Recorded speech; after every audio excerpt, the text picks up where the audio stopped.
Well, a very, very happy Thursday, and welcome to another episode of the TNC Sports Talk. My name is Justin. Today is February 19th of 2026. We are just a day away before spring training hits. We're technically 2 days away before the first Reds baseball game of 2026. I'm excited. And that leads to a lot of conversations that we could have heading into spring. Now, one of the conversations that I am intrigued of or doing my homework with is taking a first glance at what each MLB team has to offer and providing my predictions on where they will finish at in this new campaign. You know, we have seen heavenly of what the Reds have done this offseason. It is no transparent vision that they are relying a lot on young and small talent to rise to the occasion and make a name for themselves. But they've done that at the expense of keeping things in a low budget. Now, that's going to be an interesting conversation here this fall because as the new CBA agreements become a discussion here throughout the course of the year, and the chance and the possibility and the almost certainty that there will be a lockdown in Major League Baseball, it's going to come at is if there is a salary cap. And I was listening to something earlier this morning, and I was kind of like comparing this notes in the new CBA agreement, and it indicated that a salary cap minimum could be $120 million a season. And if you're like the teams, if you're like an organization like the Reds, the Pirates, the Marlins, you're going to be forced either to, as an owner, to sell your team or to raise up the financial cost. And there are teams out there. Now, we're seeing this through maybe there won't be a salary cap to hit, but a salary minimum. And I'd be opposed to that. But I could tell you that ownerships are going to do everything they can. And I feel like we're at the point, in this process over the last several decades, that this something dramatically has to change. But all that could be put on a back burner because beginning tomorrow, the Major League Baseball spring training officially gets underway. We kick things off with the Yankees and the Orioles as the only Grapefruit League game, but the Red Sox and the Twins, they play minor leagues, as the Red Sox play the Huskies, as the Twins play the Golden Gophers. So there's really not much on top of that going on down in Florida. Over at the Cactus League, this is where things kind of get started and heated up because we have 5 games as the Kansas City Royals take on the Rangers, the White Sox take on the Cubs, the Diamondbacks take on the Rockies, and the Padres take on the Mariners. And this is just the indication that baseball is back, and we're not wasting any time for baseball. Before we get into our conversations of the day, I want to spend some time on the Winter Olympics. I've been talking to my father quite often, and he's always pointed out, well, this hockey Olympics is really, the USA is just really blowing it out of the water in both men and women's. And I just wanted to share some light, maybe give you guys a brief update on where gold, silver, and bronze stand, and kind of just get you guys up to date on that. I will be talking about our MLB 25 spring training roster as we head into our spring training on our TNC Sports Talk YouTube channel. I went to lengths yesterday in our show to talk about upcoming projects and heading into 2026 on our channel. And today we'll just discuss a little bit more about that and what you can expect in upcoming episodes. I know that our spring training began today with the Cubs and Dodgers. That was aired earlier today on our channel. I encourage you to check that out. Uh, it's strictly CPU versus CPU, and we have a handful of games this weekend that we will get you guys ready for here today and tomorrow. I want to talk about some Cincinnati Reds baseball for you. We'll talk some Bearcats as they also are in competition today. We'll talk about that. And then also drag some conversations we did not get to yesterday as MLB has its own reference of teams that you should look out for that are battling with position issues.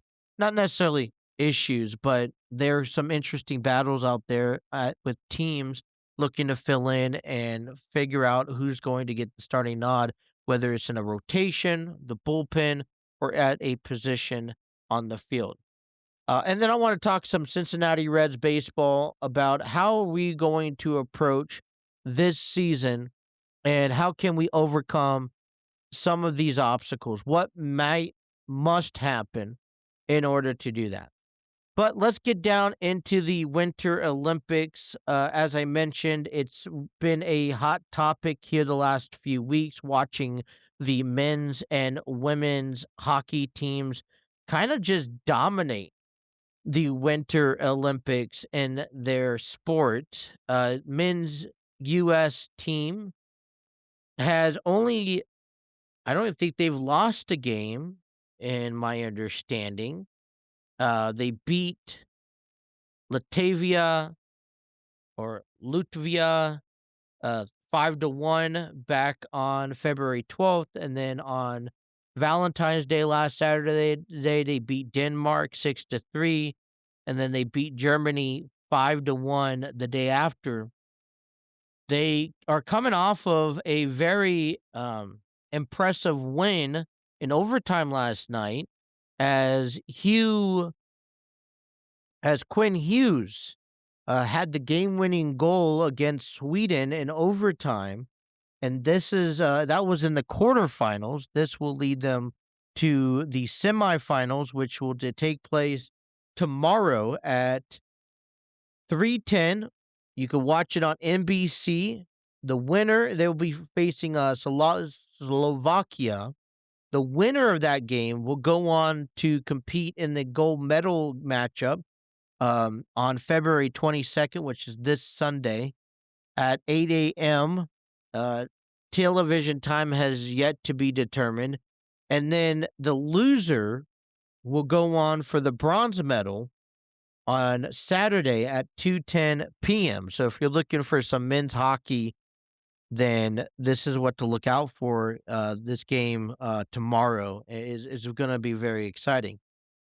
I think I find it a little bit more impressive to watch the women's hockey. They've been very dominant in their ongoing succession. They've won every game so far this year. They have they beat Slovakia 5-1.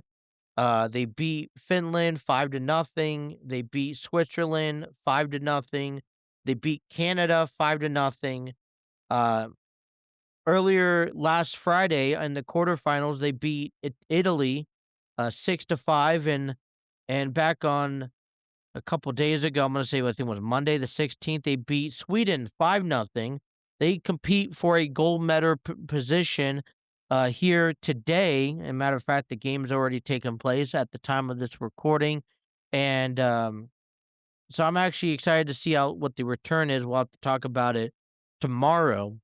But hopefully giving U.S. another gold to add to their tally. As of today, prior to any games or contests that took place before the time of this recording, But this morning, U.S. had 11 gold medals, a total of 24 has placed, most coming out of the silver, where they have scored 11 gold silver medals.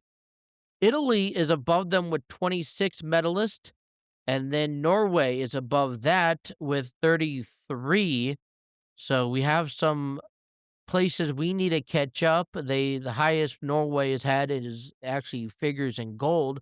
They've hold 15 gold medalists to their total. Below us from 24 sits number 18 in medalist. France, their highest is also in silver, and then you got Netherlands and Sweden and Switzerland. So this year's Winter Olympics have really been shaping up, and we have a couple opportunities from between now and over the weekend to add some more gold to the our numbers. Always love to see U.S. perform well in our Olympics. Very competitive, and obviously you see these hockeys. It feels like they're dominating, and hockey is one of those sports. To be honest, you ask me, I wouldn't.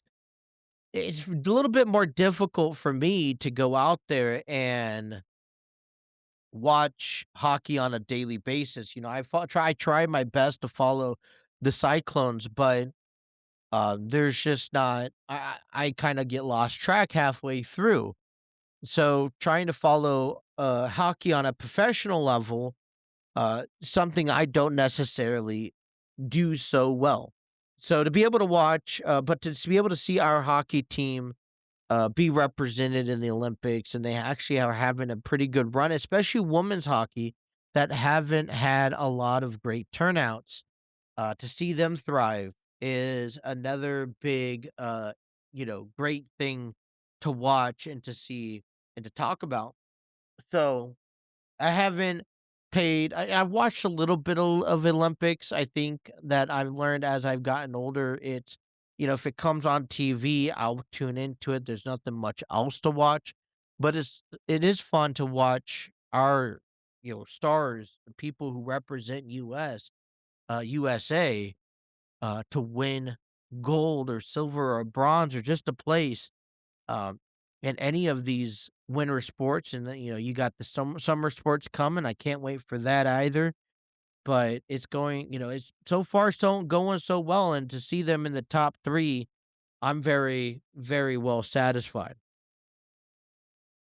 So, with that being said, any championship match coming up here between now and the weekend, we wish all of our U.S. teams the best of luck. All right. Let's get down. I'm telling you right now, our allergies. So I'm not sick anymore. Let me rest assure you, I don't have the flu. It was a couple weeks ago. Okay, took me out the entire week.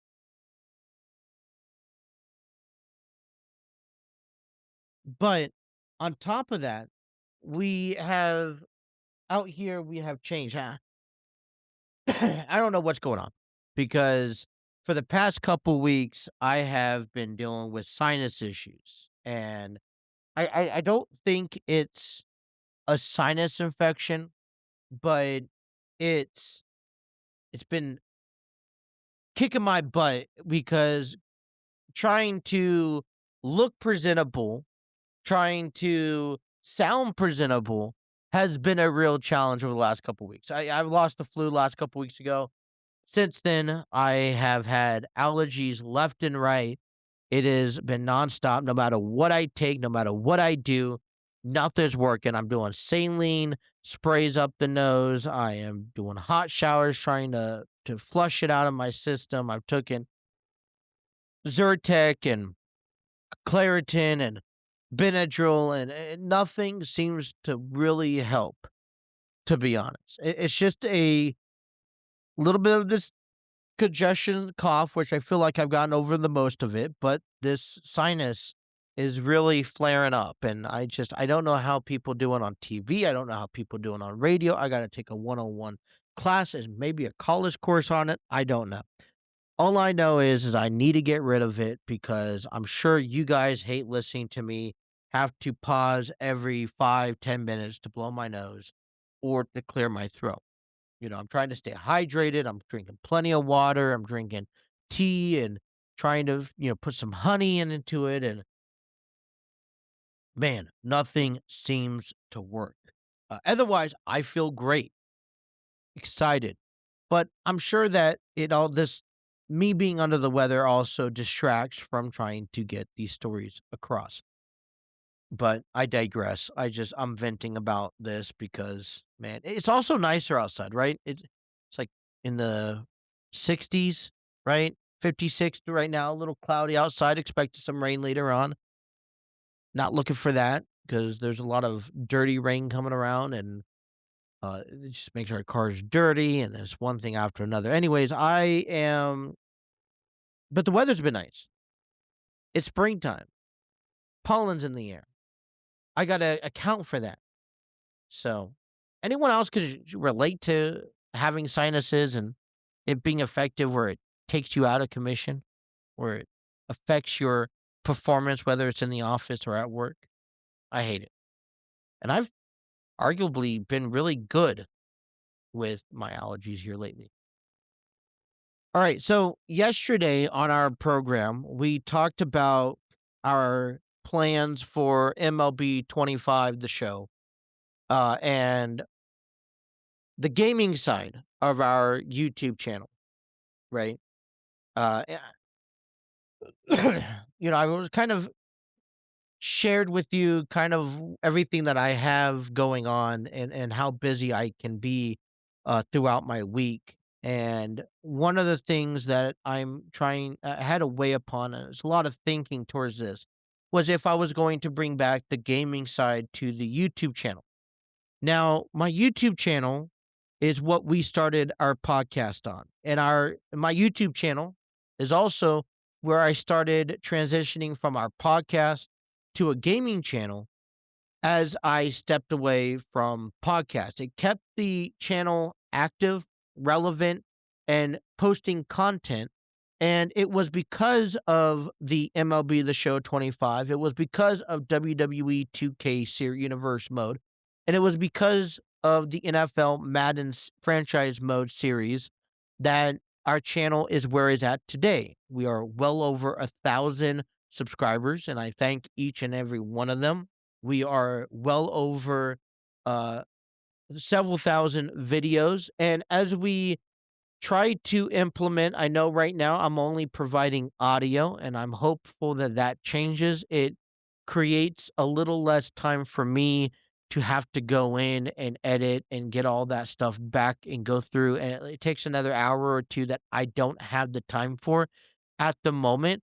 Plus, it allows me while I'm sick to really just give you the audio content and not have to endure this face while it's red, while it's puffy, while, maybe I have a couple cuts on my face. I get blisters on my nose from um, acne and whatnot. So, anyways, it gives you a audio channel, another platform for our audio to be posted on.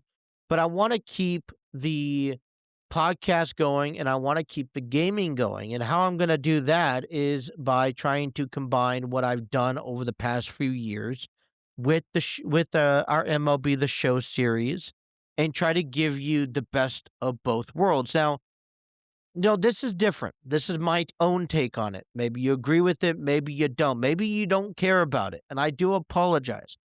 But one thing that I have not yet adapted to is being able to provide my voice and my face as an overlay to the videos that I create. Now, I've tried it with what I have. Maybe I have the wrong equipment, maybe I have the wrong software, maybe I'm doing something completely wrong. Whatever the reason is, I'm just struggling to be able to figure it out. Therefore, I do feel like it warrants some content to be provided for what's going on my channel. So, yes, this segment will get broken up and posted on our social media pages for people to follow, and I get that. But we are going to provide you with a little bit of our MLB The Show concept, goals, and progress throughout the course of the year. Now, I'm not expected to spend 15, 20 minutes on a daily basis, but trying to explain to you that, yes, in yesterday's episode, trying to explain to you that briefly here today. I mentioned yesterday that we are going to give you a full aspect of what a 180 plus game season from spring training to regular season, 162 games to postseason, if we can make it to the postseason, what that looks like for the Cincinnati Reds and their franchise. On top of that, we are planning to give you marquee games on selective days throughout the week to add on in a CPU versus CPU version. So, as I mentioned earlier today, we saw the Chicago Cubs and the Los Angeles Dodgers. Well, tomorrow we have the Mariners and the Padres. We have another game. On Saturday, on Sunday, we have a couple other games that will be included on top of our Reds, which that's the team we are focusing on. We are playing as the Cincinnati Reds in MLB The Show 25 because we're just literally minutes away from Great American Ballpark and we support the Reds. Now, spring training is only going to give you Saturday and Sunday CPO games. Throughout the rest of the week, we are giving you as scheduled for the Cincinnati Reds. And I got to be honest with you that the schedule may not reflect completely to what it was last season, as typically the Reds will play the Cleveland Guardians to open up spring training. Well, on Saturday, you'll see the Reds open up on the road against the Milwaukee Brewers. The other thing that we're also doing, what you'll notice if you have not noticed already earlier today, is that we have taken the AAA affiliates to each ball club and their stadium that they would be playing at in the game. I don't have it off the top of my head, but for example, the Cincinnati Reds, their AAA affiliate is the Louisville Bats. Well, they play their home games on MLB The Show 25. By default, it's played at Green Valley Stadium. So that's every spring training home game will be played at that. It gives you a different view compared to what they have for Cactus League and Grapefruit League in the video game. So some teams may share. It's not going to be exactly identical to what we see in real life, but we're trying to make it a little interesting and give you a little different change of sceneries throughout the course of spring training. So, with that being said, spring training computer versus computer games you can expect to be played on Saturdays and Sundays. Obviously, spring training just started today, tomorrow, and so we wanted to give you a couple future highlighted games. We're not expecting every games to be overlapped, so I'm not playing two games that start at 3 o'clock. I'm not playing two games that air at 1 o'clock. According to MLB The Show 25, spring training season, I may give you some nighttime games. I may give you the goal is over the weekend is to give you Cactus League. Well, if the Reds are playing over the weekend, then that's what you're going to get for Cactus League. I'm also going to give you a game for Grapefruit League, which means if there's a game in the daytime, more likely you're going to get the game the day in the game time. If there's a nighttime game, I will give you that experience as well. Try to mix it up. The other thing to keep in mind as we circle our attention around to what we do on our TNC Sports Talk YouTube page is that the conversation we have some time to decide, because I'm not making any changes for the course of spring training purposes, but we may make changes throughout the course of the regular season. I don't like how content overlaps each other. And if I put a game on at 6:40 and I have this show on at 7 o'clock at night, well, one, I record the show earlier in the day. Therefore, I am also talking about the day before, and we would already be getting into the game of the night of. So one of my options were to bump this show up earlier in the day so I could talk about yesterday's game and then That way, we cover all of our fields earlier in the day, and that way, if any games happen afterwards, we could talk about it on the next day. That is a possibility, and that is more of a reality. Like I said, I'm not making any decisions now, but I will like your feedback. If you like to weigh in, if you like this show to be done more in the morning, maybe around noon, then let me know what you think. Now, I'm also thinking about taking this show and going live as I feel better as springtime comes. Designate a new slot from noon to 1 to go live and talk to you about sports. Through Riverside, we have the availability. I'm interested to explore that option, but I haven't done so yet because I want to be consistent with what I produce and not just rush to get content out there. All right, so we covered that. There's a lot to cover. I do apologize. If this is not your cup of tea, please fast forward. Anyways, let's get down to business. So, yes, this is MLB The Show 25. No, I don't have everybody on the on the Cincinnati Reds at the moment. Yes, am I trying? Sure. As a matter of fact, I'm trying for all 30 ball clubs because in order to make this happen, I got to record in advance. I'm about 2 weeks ahead of schedule so that I can stay ahead. And by the time that the new game comes out on March 15th, I could already begin on the regular season. That's the only way I'm going to be able to make this work. So I've already played content, which means any current within the last couple of days has not been updated by the time we kick off this spring training season. What we're doing is as we go through the season, we will make sure trades and things are adjusted as accordingly. So, and on top of that, I am trying to make this as a clear relation to what the Reds have. I'm not trying to make any irrational decisions or marks to the roster, but this is a different point of view. So, like what you'll witness over the weekend is that we did pick up Miguel Andujar. It wasn't until this time next week is when we made the transition to picking up Nathaniel Lowe, which means we trade. What we did was that the Padres signed Nathaniel Lowe, and then we traded with Miguel Andujar for an even compensation.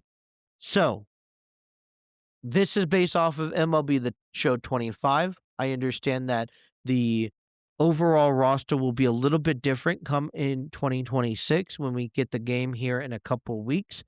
But this is what we're going off of, and we'll make adjustments according to there. So, I want to share with you my 40-man roster here, just real quick. I have pitchers and then I have position players. So, in our 40-man pitcher roster, we have Emilio Pagan, who is set to be our closer. Hunter Green, who is expected to be our ace, and if everything goes well, I like to have the first day game opening day. Then we have Graham Ashcraft, Rhett Lauder, Chase Burns, Connor Phillips, Nick Lodolo, Andrew Abbott, Caleb Ferguson, Luis May, Brock Burke, Sam Moll, Brady Singer, Pierce Johnson, Brandon Williamson, Chase Petty, Tony Santillan, Carson Spears, TJ Antone, and Zach Maxwell. Now, yes, MLB The Show 25, you'll only have a 40-man roster. There are guys out there like Julian Aguirre who are getting looks at this spring. There's also players like Lyon Richardson that is also getting looked on, as well as Hagen Danner and so on and so forth. But I only have 40 men that I could bring up, which those are the pitchers that I have. Now, this is where it's going to become a little bit more interesting. So, position-wise, on the Cincinnati Reds and MLB The Show 25 Franchise Mode Series, I have Luis Rengifo, Ke'Bryan Hayes, Noelvi Marte, Santiago Espinal, Spencer Steer, Matt McLean, Dane Myers, J.J. Bleday, Sal Stewart, Eugenio Suarez, T.J. Friedel, Will Benson, Nathaniel Lowe, Tyler Callahan, Christian Encarnacion, Jose Trevino, Tyler Stevenson, Ben Rotevert, Ellie De La Cruz, and Blake Dunn. Now, I've added, some players. I'd not expected to keep these players completely. As I mentioned, I began the spring training with Miguel Andujar. I thought he would have been a great return if we didn't pick up anything else.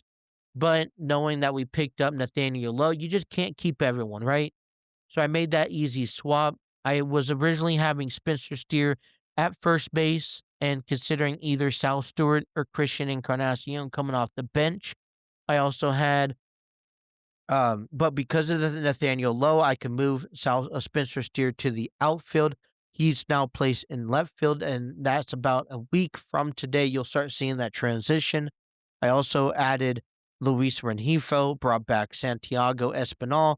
Like I said, those are names that I did not think were going to be too big that we could have picked up. Santiago Espinal is questionable at the moment for a release along with Ben Rotvet. Because Ben was released after picking up Suarez. If we release Ben Rotvet on the roster, then we will probably bring up either Will Benfield or Alfredo Duno, who I know is a prospect. Um, if we release Santiago Espinal, it would to bring up Edwin Arroyo as well, or we could pick up Luis Rengifo. This also helps a little bit. I wanted to add a few people to our depth. Now, I'm kind of talking and trying to give you guys this pretense of, yes, we're talking and where we're at in the season a week ahead of time, but that's because I just want to share with you what I have. But what we're going to start doing is start kind of bringing you back to where we're at today. So, as you have gotten a chance to see the Cubs and the Dodgers today, I have 2 games on tomorrow. I don't exactly know who they are gonna be. Matter of fact, I have it here. Let me take a look in my binder. I know I have the Padres and the Mariners, which is a 3 o'clock game for those Eastern Standard Time. I also have the Rays and the Yankees, which is a 1 o'clock game, and that was for Friday.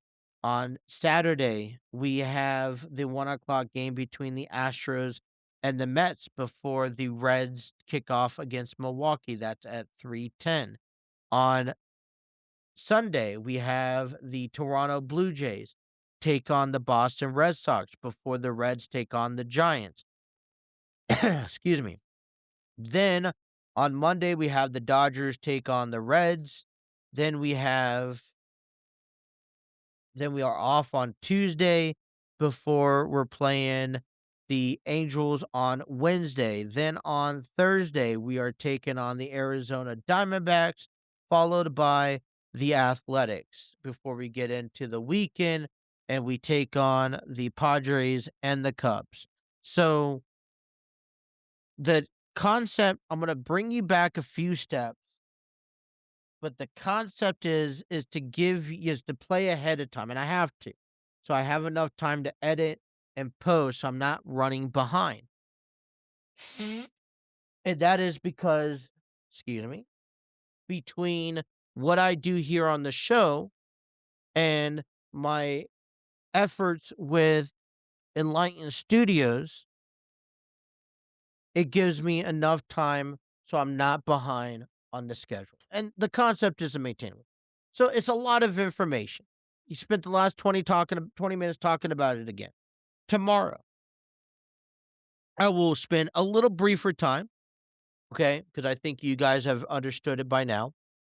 But I will share with you my rotation. What am I looking forward to? Who is fighting for what position, in my opinion, and how I'm going to play out this spring training. So if this is something you're interested in, I sure love the feedback. If your fees like, Justin, look, just stick to the regular sports. Okay, I'll make another video. No worries. But it also gives me time within my show to have this conversation with. So if this is something that intrigues you, I appreciate the support. Please continue to support me, and we will give you this content. If it's not, let me know, and we'll make adjustments. So, with that being said, we're talking about position battles. The Cincinnati Reds have their own fair share of position battles. Okay, the Cincinnati Reds have a position battle in a couple different areas. It's something we can look out throughout the spring. The biggest one I think draws a lot of attention, and it comes from the pitching rotation. Who's going to be in the fifth spot, right? We have Hunter Green, Nick Lodolo, Andrew Abbott, and Brady Singer, 1 through 4. But who is going to be placed in that fifth spot in the rotation? And in my opinion, I like all these names. I'm going to share with you the 4 names I have that's going to be battling for a potential opportunity. And I feel like this is going to be an even race. I feel like maybe 1 out of the 4 names I see here may already be, you know what, we're going to throw you in the mix, but realistically, you're going to play, start your season off in the minors. But honestly, this other position is kind of up for grabs, and it's going to be depending on the performance that we're going to see. Now, I don't know if there's any limitations on these guys throughout the course of the year, which means if there is, we can expect this rotation to be filled out. But these are also guys that we expect to replace our top 4 that we just mentioned if someone got injured. So, who's fighting for the 5th spot for the Cincinnati Reds in their rotation? I have Chase Burns, Rhett Lauder, Brandon Williamson, and Julian Aguirre. And I think that's a solid former group. Now, this all depends everyone's healthy. And that's going to be the key for the Cincinnati Reds, right? This year is to be healthy.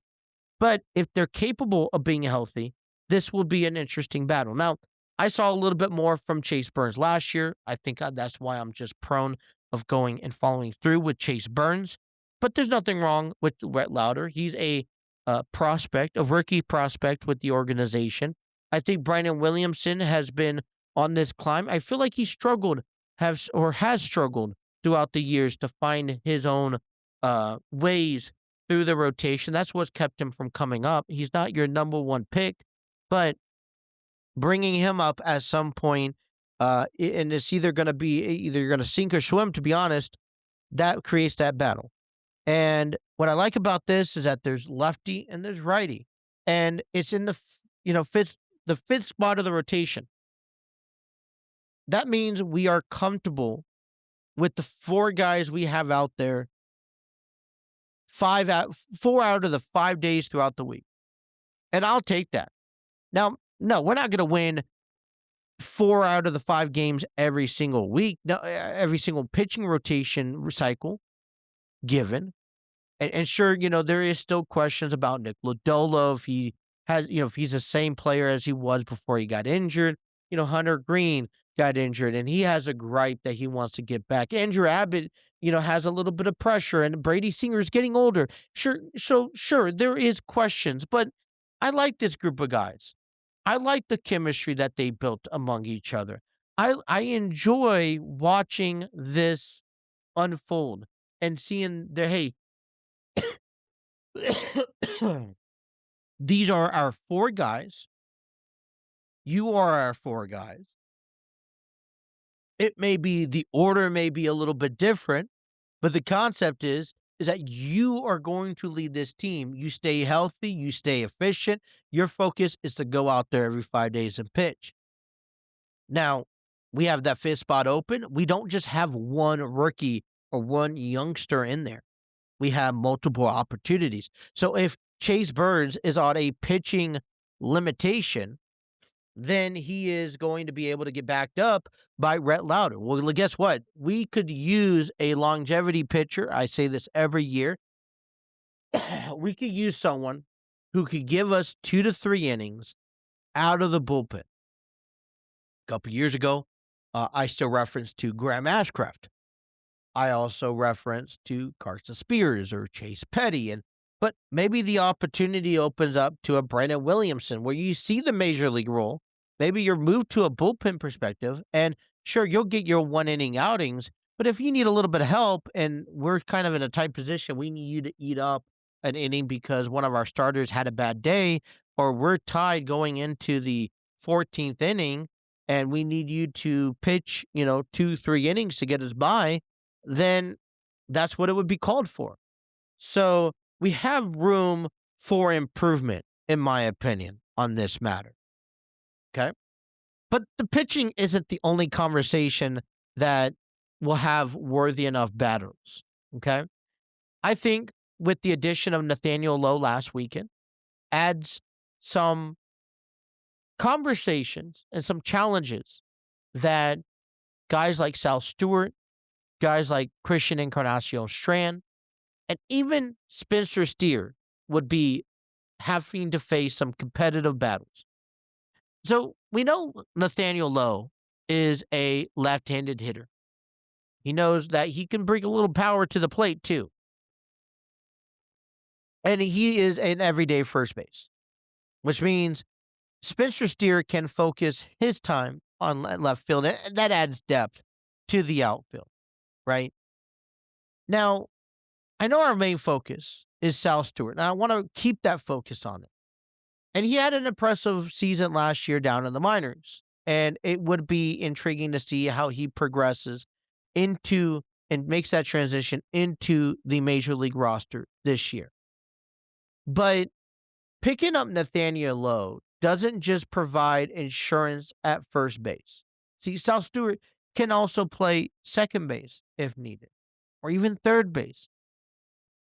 If he moves from having that responsibility at first from a daily perspective to being someone coming off the bench and being more versatile to providing effort into helping providing days off, because we're concerned about Ellie De La Cruz needing a day off, which means Matt McLean will move from second to short, and to have Sal Stewart flip into second, that's fine with me.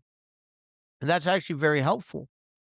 But there comes a point where you could also say, Sal, we want you at first. You're going to play majority of your time at first. And we really want you to hone in on that position. And every once in a while, we'll use you as second. But here's Nathaniel Lowe. He's going to provide you wisdom, some guidance, but you're also going to be competing for that position. And maybe this takes a little bit of pressure. I always like to take some pressure off of these younger guys. But maybe this takes a little bit of pressure off of Sal Stewart, and so he could focus on his craft and continue to develop as he makes his way into the major leagues. See, I feel like that's that's one of the key pieces that people forget about is development. Well, it doesn't stop just because you get called up from AAA. It continues. But yet you are put in a position every day on the field where you have to figure it out. You are put under the spotlight, and some people don't or stop developing from that point because you're at the major leagues. You've already made it. It's how can you continue to work on your craft? And I'm not saying Sal Stewart doesn't work on his craft. He does, but it could be a distraction on an everyday basis. This obviously will provide room where depth for Christian Encarnacion, as our bench spots are limited. And that brings me up to my final position for the Cincinnati Reds. In a battling is going to come from this bench job. Well, we could already assume that Jose Trevino or a catcher spot will be available for a bench, as well as the DH, which is right now designated to be Eugenio Suarez. Now, keep in mind, if Nathaniel Lowe, he could be used coming off the bench as a power left-handed hitter, which would be a great conception. Or if he's being used at first base in the lineup, Sal Stewart could be a good candidate. So let's say those three positions are taken. Well, what do you do next? Well, you got to have an outfielder. You got to have a right-handed outfielder. Therefore, Dane Myers is one of those candidates that's going to start the season off more likely on the main roster, right? That balance. Well, then it becomes a position battle for who's going to earn the fifth and final spot on the bench. And that's going to come from left-handed batters like J.J. Bleday and Will Benson. I like Will Benson, but he has a fluctual concept of of these hot and cold streaks. So it's going to be that spring training battle.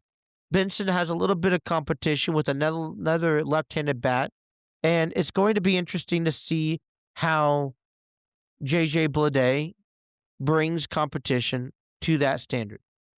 But I do believe that the Reds are these positions, the fifth spot of the rotation, the fifth spot in the coming off the bench, and also our first base situation. Now, Nathaniel Lowe may be in the minor leagues to begin the season, which means Sal Stewart will get the nod at first, and that would possibly open up an opportunity for Christian Encarnacion, if he's healthy, to be on the major league roster. If not, I don't know if you throw in another left-handed at bat or even questionable. What about Sal or Edwin Arroyo?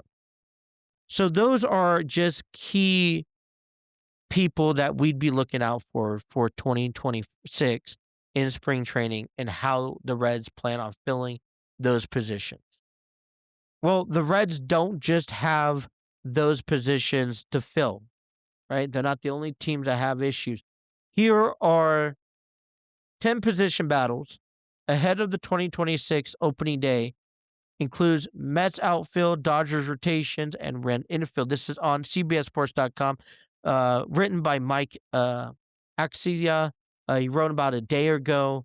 Didn't get a chance to share on their show yesterday. But the Baltimore Ravens named this list. And the candidates is leadoff hitter.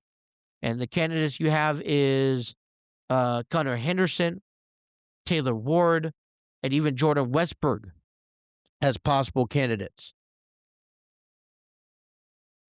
A few others to consider is Dylan Beavers and maybe even Aldi Rutschman. But it seems like the O's will start off the season with one of those three players at the top of the lineup. Jackson Holliday, primary leadoff hitter last year, even though he had a recent hamate injury that will keep him out at least the beginning of this season. Orioles want to do better than his .314 on-base percentage at leadoff. His place at top of the lineup last year had more to do with getting the young player more at-bats during a lost season than putting the team in the best position. The Boston Red Sox are interested in figuring out what's going on with second and third base. Over at second base, you have candidates kind of like guys like Caleb Durbin, Rami Gonzalez, Isaiah Kiner Falefa, and Marcelo Myers. We could even add in Christian Campbell or Cedanye Rafaela to the mix, though it sounds like Campbell is in the infield plans, and Rafaela, who played 24 games in second base last year, looks to stay in center field where he won a Gold Glove last year. So, Isaiah Kilefra seems more likely, probably a guy as a utility guy, maybe coming off the bench as a depth, maybe even starts out the season at second or even third, and then move on from there as well. But this is the battle rotation from there. The Houston Astros, right and left fields, right? You have Zach Cole, you have Joey Luperfido, Cam Smith, and Taylor Trammell. This position battle extends into the infield because the Astros have hinted at playing Jose Altuve in left field and even Isaiah Paredes to second base. Yordan Alvarez, however, seems to be locked at the DH position.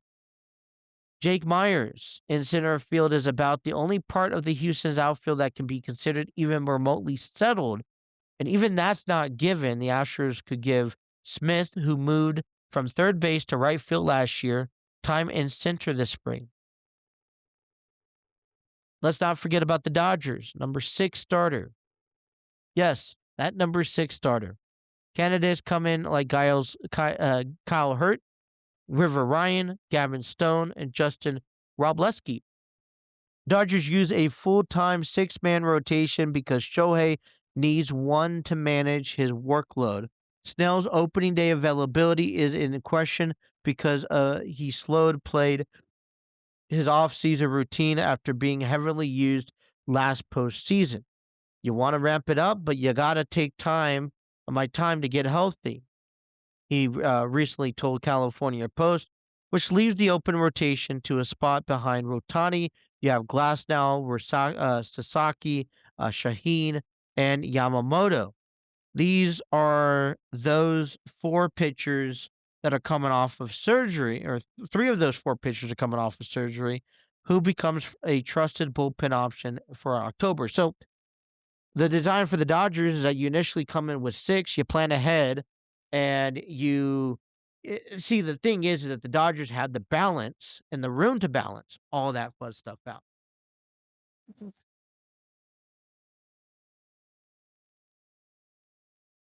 So those are the things that we're looking into, and they're the Dodgers. They're not in any look. You lose Blake Snell, you got it creates opportunity for younger guys.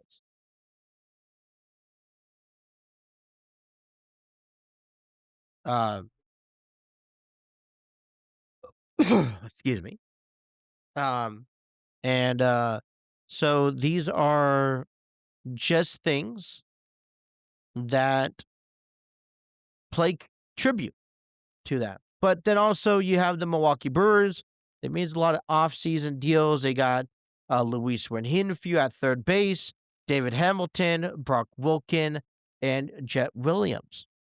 Caleb Durbin trade lefty was a pretty large hole at third base. Shortstop Jesus Made is one of the best prospects in baseball, and he reacted to Double A's an 18-year-old last season.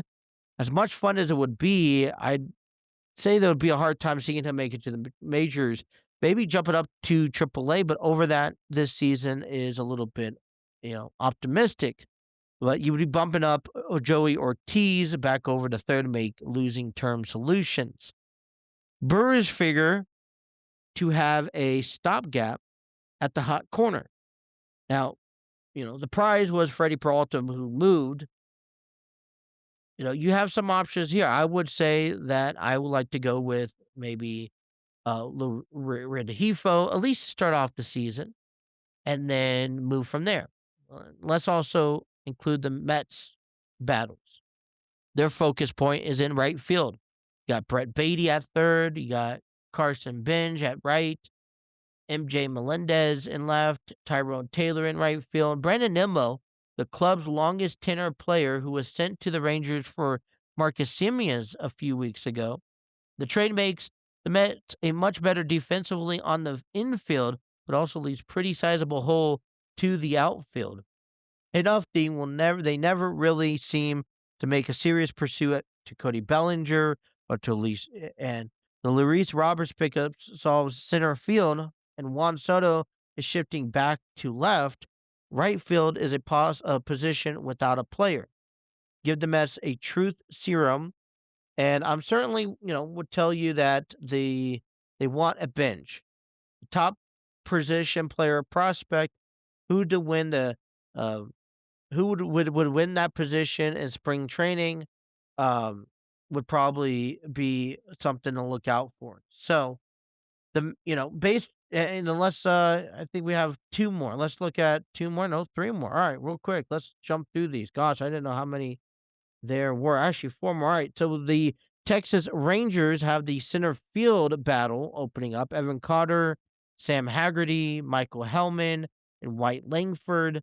The center field position battle for Texas is so much of a battle as it just a thing they have to figure it out. Carter, Haggerty, Hellman, and Langford is all expected to be on opening day rosters.